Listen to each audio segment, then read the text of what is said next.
ভাবা যায় আন্দোলনকারীদের মুখে একই কথা, চোরেদের মহামিছিলে দলে দলে যোগ দিন।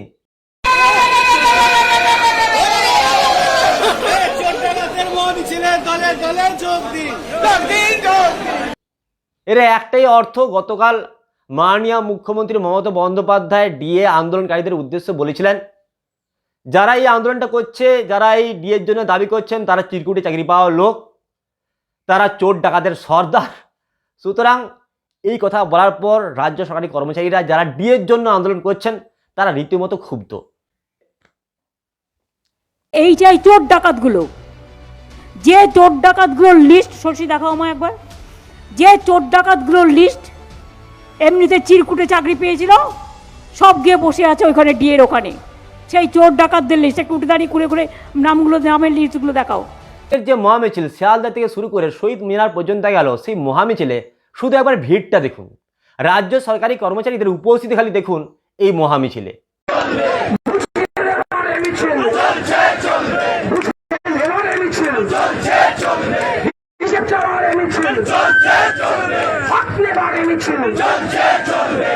আমি তো ভাবতেই পারছি না, মানে এটা কি করে হলো, এত সংখ্যক চোর ডাকাত কলকাতার বুকে পৌঁছে গেল।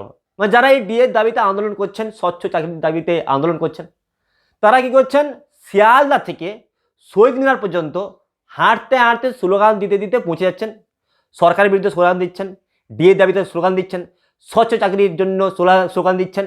তো এত ঘটনা ঘটে গেল, এত হাজার হাজার মানুষ সকলের সামনে, ক্যামেরার সামনে, মিডিয়ার সামনে স্লোগান দিয়ে চলেছেন সরকারের বিরুদ্ধে, ডিএর দাবিতে, স্বচ্ছ চাকরির দাবিতে। দেখতে পাওয়া যাচ্ছে যে শিয়ালদা থেকে হাঁটতে হাঁটতে আস্তে আস্তে হাঁটতে হাঁটতে কোথায় যাচ্ছেন, শহীদ মিনারে। সেখানে গিয়ে আবার সভা করা হচ্ছে। তো এরা যদি চোর ডাকাত হয়, এরা ওপেনলি ঘুরে বেড়াচ্ছে কী করে? আবার সরকারের বিরুদ্ধে স্লোগানও দিচ্ছে, ডিএর দাবিও করছে, স্বচ্ছ চাকরির দাবিও করছে।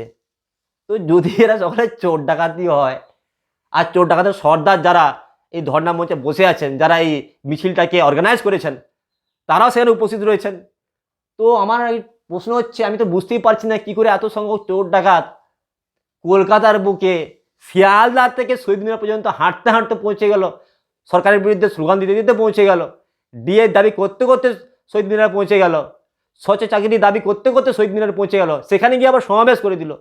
তো ওদেরকে কেউ ধরতে পারলো না। এটা কিন্তু আমি বুঝতে পারছি না, হাসি পাচ্ছে খুবই জোর। আমি ভিডিও করতে করতে মানে হেসে ফেলছি, কি আর বলবো, হাসি পাওয়ারই কথা, একটা হাসি পাওয়ারই কথা। মানে এই ধরনের ভিডিও করা খুবই কষ্ট করছে, যতবার ভিডিও করছি মানে কথা বলতে যাচ্ছি, তো আমার মুখ থেকে হাসি বেরিয়ে যাচ্ছে। যে কী আর বলবো, যে শুধু শুধু কি লোককে চোর ডাকাত বললে হয়? আর যদি তারা চোর ডাকাতি হয়, তাহলে ওপেনলি কী করে ঘুরে বেড়ায় সকলের সামনে, ক্যামেরার সামনে, মিডিয়ার সামনে ওপেনলি কী করে ঘুরে বেড়ায়? এই শিয়ালদা থেকে শহীদ মিনার পর্যন্ত মিছিল কী করে করে, আবার শহীদ মিনার সমাবেশ কী করে করে? তো এটাই কিন্তু অনেক বড় প্রশ্ন। এবং যে সংখ্যক, যত সংখ্যক মানুষ আজকে স্বতঃস্ফূর্তভাবে ডিএর এই মহামিছিলে যোগদান করেছেন, ডিএর দাবিতে এই মহামিছিলে যোগদান করেছেন, তারা কিন্তু সত্যি সত্যি ক্ষুব্ধ, সত্যি সত্যি সরকারের বিরুদ্ধে ক্ষুব্ধ। এবং তারা বুঝে গেছেন যে যদি আমরা মরণপণ লড়াই না করি, তাহলে কিন্তু আমরা ডিএ আর পাচ্ছি না। কারণ গতকাল মাননীয় মুখ্যমন্ত্রী যে ধরনের কথা বলেছেন, তাতে কিন্তু সরকারি কর্মচারীর একাংশ খুবই ক্ষুব্ধ।